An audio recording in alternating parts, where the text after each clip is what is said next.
Nou vriende, goeiemôre, ons is die Here nog dankbaar dat hy vir ons uitgespaar het, dat hy nog 'n nuwe dag tot ons lewens toegevoeg het, en ons eer die Here vir sy goedheid, sy genade en sy guns oor ons. Die gebed van my hart is dat die Here vir u in hierdie dag baie ryklik sal seën, en u ook sal uitstuur in hierdie wêreld, as sout van die aarde en lig vir die wêreld, om ook 'n lewende getuie vir hom te wees. Ons is tans besig met die gedagte van die sentraliteit van Christus, as dit kom by Bybelse raad en einde verandering teweeg te bring.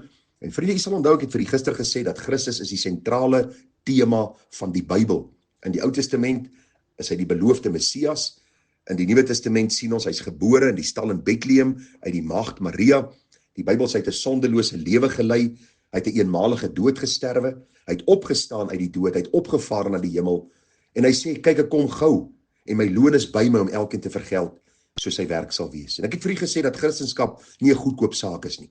Christendom is nie, ek steek my hand op by 'n jeugbyeenkoms of in 'n diens en ek prewel 'n gebedjie agter 'n predikant of 'n pastoor of 'n geestelike werker aan, of teken op 'n kaartjie my handtekening en 'n datum en sê, nou is ek 'n kind van die Here nie. Nee. Christendom is nie 'n goedkoop saak nie.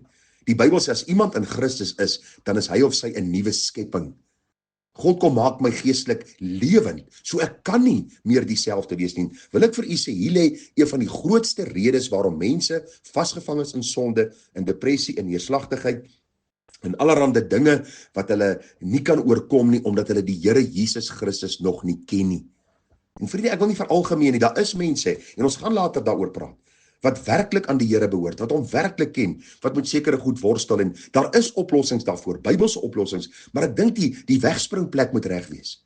As ons nie werklik seker is dat daar 'n draaipunt in my lewe gekom het, waar ek anders begin dink het oor God se woord, en anders begin dink het oor sonde, en anders begin dink het oor die kerk van Jesus, en oor verlore siele, en al hierdie dinge nie, is daar rooi ligte wat afgaan. En daarom sê ek net vir u, die oomblik wanneer ek bely ek behoort aan Christus, bely ek behoort aan die Christus van die Bybel. Hy is die sentrale figuur. Vriende, 'n kind van die Here aanbid nie 'n klomp morele sisteme of 'n klomp tradisies wat ons uitvoer of 'n klomp rituele nie. Nee, ons behoort nou aan God deur Jesus Christus, ons redder. Die Gees het ons kom verseël. En daarom is belangrik dat ons reg sal dink oor die Bybelse Christus ten einde verandering in ons lewe te sien. Nou vir ek het vir julle gesê, daar's twee verkeerde sieninge rondom Christus. Die een is die mak skadelose Jesus. Daar's baie belydende Christene wat sê, maar luister, ag, Christus word nie regtig geraak deur my sonde of geaffekteer deur my sonde nie. Hy is heilig, hy's daar in die hemel, hy's tevrede, en ek kan in elk geval nou nie veel seker help nie, want ek het maar voete van klei in. Hulle het so rustige kan nie worry gesindheid as dit kom by sonde nie, en hulle sien Jesus amper as 'n life coach, as 'n terapeut of 'n gelukbringer, wat eintlik wil hê hulle moet ryk wees, en hulle moet gelukkig wees, en hulle moet suksesvol wees.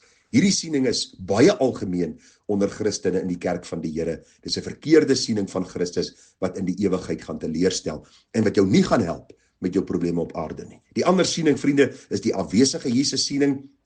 Hy's 'n wonderlike figuur daar ver in die verlede, maar sy Bybel is nie meer regtig op ons van toepassing nie. Tye te veel verander en tegnologie te veel verander, en dis 'n ander dwaal siening of 'n verkeerde siening. Vriende, om te verander het ons die Bybelse siening van Jesus nodig. Wie is hy? Kom ons staan gou stil daarby. Eerste plek, hy is die skepper wat alles gemaak het, en alles behoort aan hom. En luister, volgens Kolossense 1 vers 16 is die mens moreel verantwoordelik teenoor hom vir wat hulle doen en hoe hulle leef. U het reg gehoor. Luister vriende, u kan nie maak wat u wil en doen wat u wil en sê wat u wil en gaan waantoe u wil gaan en dink u gaan skotvry aan die ander kant uitkom nie. Ek het baie onlangs met 'n man gepraat, en ons kom by die saak uit, en hy sê vir my, ag, hy glo dust to dust. Ons gaan almal in elk geval weer terugkeer na die stof toe, en ek vra vir hom nou, wat van die verantwoordelikheid en die verantwoording wat jy moet doen na jou lewe aan die Here? Nee, hy is nog op 'n neutrale plek oor dit, en ek het vir hom gelei na Hebreërs 9:27. Dis die mens bestem om eenmaal te sterwe, en daarna God se oordeel. Baie duidelik vir hom gesê, luister, ons almal stem saam met die eerste deel van die vers, want ons kry begrafplase in die stede, in die kleinste dorpie in Suid-Afrika en wêreldwyd. Mense sterwe, so dis die mens bestem om eenmaal te sterwe. Ek sê, wat is die kans dat deel 2 nie waar sal wees nie? Daarna die oordeel. Luister, ons is moreel verantwoordelik teenoor die Here. En daarom moet ons nou hierdie saak met die Here uitmaak, en dan begin leef volgens sy standaarde en voorskrifte. Luister, sodat ons die seën daarvan kan put. En vriende, hom kan verheerlik. Luister, om reg voor die Here te leef, wat die morele aanbetref, bring soveel vryheid, dit bring soveel vreugde, dit bring soveel genot. Waarom?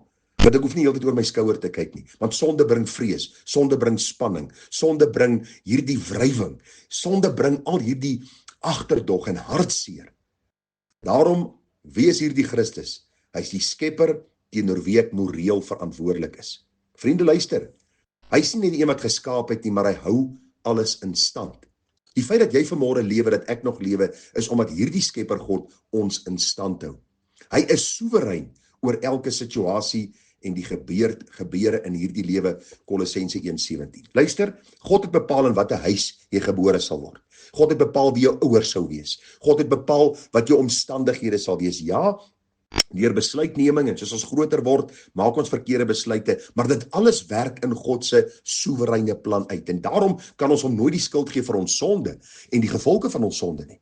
Maar ons kan berus in die feit en wete dat God nie 'n fout maak met my en jou lewe nie. Ek kon nie gekies het in watter huisgesin ek gebore wou word nie. Ek kon nie gekies het in watter stad of watter dorp of in watter land ek gebore kon word nie. Ek kon nie gekies het, vriende, of ek wit of swart wou gewees het nie. Die Here het my geskape soos ek is en daarom staan ek voor hom verantwoordbaar. En daarom, vriende, moet ek ook weet dat geen toeval my tref nie. Daar is geen per ongeluk in my lewe nie. Daar is nie 'n verkeerde tyd op verkeerde plek en gats hierdie goed gebeur nie. Nee, die Bybel is baie duidelik dat die Here soewerein is oor elke situasie, goed of sleg, maklik of moeilik. Ek kan vir u getuienisse gee, legio getuienisse van mense wat in haglike omstandighede gebore word, groot word, by die Here uitkom en die Here lewe radikaal verander en hulle gebruik om kragtige getuies vir hom te wees. En ek kan 3 verhale vertel van mense wat in van die beste huise gebore word, met alles wat 'n mens kan begeer, en dat dit later opeindig as dwelmverslaafdes en later gesterf, baie keer selfmoord gepleeg. Hoekom? Want u sien, mense, ons kan nie ons situasie die skuld gee vir wat ons tans beleef nie. Daarom is dit nodig om te sien dat God ook die beskikker en bepaler van ons lot is. Die derde gedagte, hy is eienaar van alles op aarde. Alles behoort eintlik aan Christus. Ons is net rentmeesters. Vriende, mense werk so vir die tydelike. Dis net die volgende kar en ek moet my huis groter maak en ek wil graag 'n swembad insit en daai vakansiehuisie is so belangrik net vir ons om te ontspan en net rustig te wees en ons spaar en ons beroof God baie keer deur van sy geld te vat en vir ons self te probeer verryk. En wat gebeur? Ons sink al hoe verder weg in ons ellende en eintlik raak ons geld naderhand ons God en dit raak ons baas en ons raak naderhand so angsbevange as ons bietjie minder het, dat ons eintlik die naam van die Here oneer aandoen. Luister, ons is rentmeesters.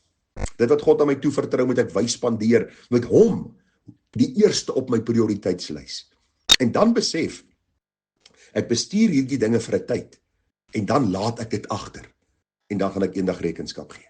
So, dit wat ek het, bepaal nie my waarde, en bepaal nie wie ek is nie. Ek is maar net rentmeester, of dit nou baie is of min, en dit is wat God bepaal. Ja, dit is goed, ons moet werk, ons moet spaar, ons moet baie insit, maar ek kan vir u na baie mense toe vat, wat hulle lewe lank hard gewerk het, maar min het. Waarom? Hulle het miskien nie daardie hoeveelheid gekry, wat die ander persoon gekry het, wat miskien op 'n ander manier, dan 'n inset gelewer het in die ekonomie, en 'n groter deel dan gekry het nie. Die volgende gedagte oor Christus, hy is die algenoegsame en volkome openbaring van God self. Het jy al daaroor gedink? Ons het nie ander goed nodig, of ander mense nodig, of ander visioene, of stemme, of drome nodig, om vir ons te vertel wie God is nie. Christus het God aan ons kom openbaar. Kolossense 2 vers 3, 8 en 9, jy kan dit gaan lees. Hy is die eerste en die laaste. Hy is die laaste Adam, soos die Bybel hom noem. Na hom sal dan niemand kom, wat God aan ons kom openbaar nie. Hy is algenoegsaam, en ons kan God die Vader leer ken deur Jesus Christus. Hy is die enigste redder van sondaars, Kolossense 1 vers 14. Hoe dikwels hoor jy dat Christene sê, ja, ons glo dat Christus ons redder is, maar As die moslim glo dat Mohammed eintlik hulle profeet is, dan gaan ons nie kwaad soos vir hulle nie. En die boeddhiste, hulle is ook anders as ons, en ons is eintlik mense wat vrede moet bewaar. Luister vriende, watter absurde gedagte. Daarom sit mense vasgevang in soveel ellende en gewetenswroeginge, omdat hulle nie wil getuig en besef en verander sê dat Jesus is die enigste redder. Hy self sê so. Die Bybel verkondig dit aan ons. Verder is hy die sentrale boodskap van God aan hierdie wêreld. Kolossense 1:28. Met ander woorde, as ons Christus verkondig en hom as gekruisigde, dan sal God dit ook gebruik om siele na hom te trek. Die evangelie is die krag van God tot redding vir elkeen wat glo. Vriende, verder is Christus die bron van alle geestelike groei. Kolossense 2 vers 6 en 7. Ek kan ongelukkig nie al die verse vir u lees nie. Ek vra dat u 'n Bybelstudie sal doen daaroor. Hy is die bron van alle geestelike groei. Met ander woorde, uit hom en deur hom en tot hom is alle dinge. Dis hy wat in ons werk om te wil, sowel as om te werk na sy welbehae. Soos ons die oë gefestig hou op hom, so groei ons geestelik en staan ons sterker in hom. Die Bybel sê vir ons verder, hy is die regter en beloner van die mens. Vir hulle wat die Here nie ken nie, gaan hy eendag die regter wees. Vir ons as sy kinders gaan ons eendag loon ontvang. Kolossense 3 vers 24 en 25. Vriende, verder wil Kolossense 3 vers 17 en 24 vir ons leer.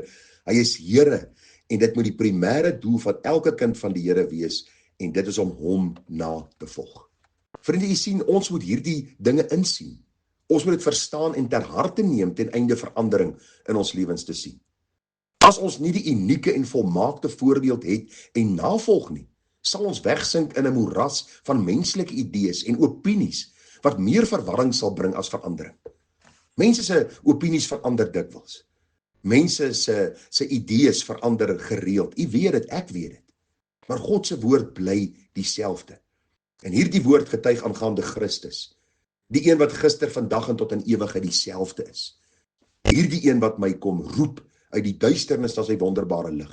Deur sy gees my verseël, deur sy woord my onderrig, sodat ek ook kan sien wat die Here vir my wil leer. En nou wil ek net afsluit met hierdie gedagte, vriende. Ek het onlangs dit gehoor, dit was vir my so mooi gewees. As ek my posbus moet oopmaak vandag, of ek maak my e-pos oop, of ek maak my WhatsApp oop, en ek sien daar is 'n persoonlike brief, of 'n brief persoonlik aan my geadresseer, sal ek nie dadelik oopmaak en dit lees nie? Sal ek nie nuuskierig wees om te sien wie het vir my hierdie brief geskryf en weet wat is die inhoud daarvan nie? Ek wil vanmôre vir jou sê, God se woord is 'n persoonlike brief aan jou. As Paulus skryf aan die gemeente in Efese, lees daarin Paulus aan Gerard Bekes en lees die inhoud daarvan en hoor wat die Gees aan die gemeente wil sê. Hoor wat die Gees aan jou hart wil kommunikeer. Dis hoe belangrik God se woord is. En u sal sien, telke male sien ons Christus as die sentrale figuur, die een wat God kom verhoog het, 'n naam gegee het bo elke naam, sodat ons ook in sy naam lewe en lewe in oorvloed kan geniet. Mag die Here vir ons genade gee, vriende, om te sien dat Christus die sentrale figuur van die Bybel is, en deur ons kennis van hom en ons liefde vir hom en die feit dat ons weet ons is sy eiendom, ons behoort nou aan hom, dat daar verandering sal plaasvind, blywende verandering, omdat ons lewe in sy diens, tot sy eer, tot verheerliking van sy naam en tot uitbreiding van sy koninkryk. Vriende, groete vir u. Ons praat môre verder. Mooi dagie verder. Tada.